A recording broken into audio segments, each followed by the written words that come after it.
sujet qui arrive à une vitesse grand V. Pourquoi? Pour deux raisons.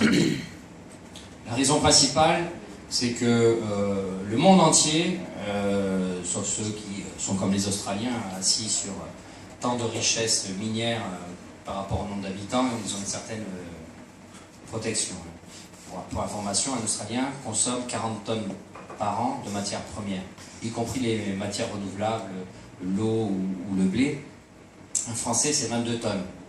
Il faut qu'un Français brûle, détruise, jette, enfouisse 22 tonnes par an pour garder son niveau de vie. Un Australien, c'est 40 tonnes. Et on voit bien que 22 tonnes par an, quand en 15 ans, le coût des matières minérales, pas toutes les matières premières, a augmenté de 300%, si vous restez à 22 tonnes avec une augmentation fulgurante du coût de votre matière, ça impacte votre capacité, votre pouvoir d'achat, etc. Donc, des chiffres aussi un peu à retenir. Donc je reviens sur politiquement, ça se mobilise dans tous les continents.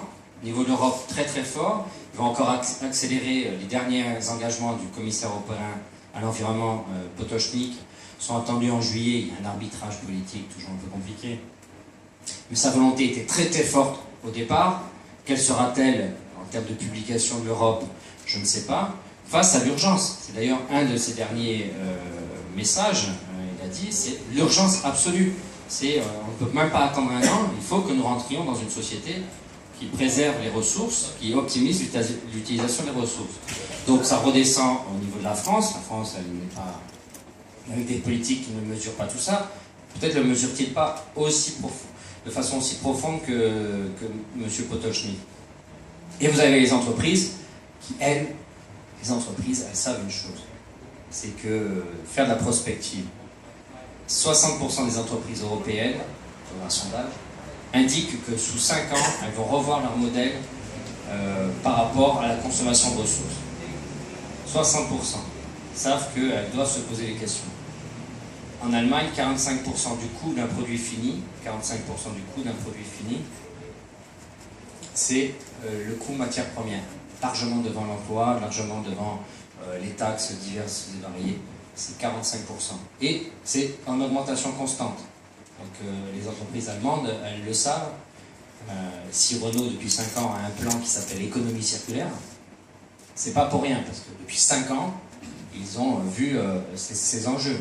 Donc la conjonction politique des réalités macroéconomiques, la conjonction des entreprises qui se mobilisent très fort, amène à ce que le gouvernement français accélère la prise en compte de ce sujet. Donc ça s'est traduit par, c'était la principale table ronde à la conférence environnementale de septembre.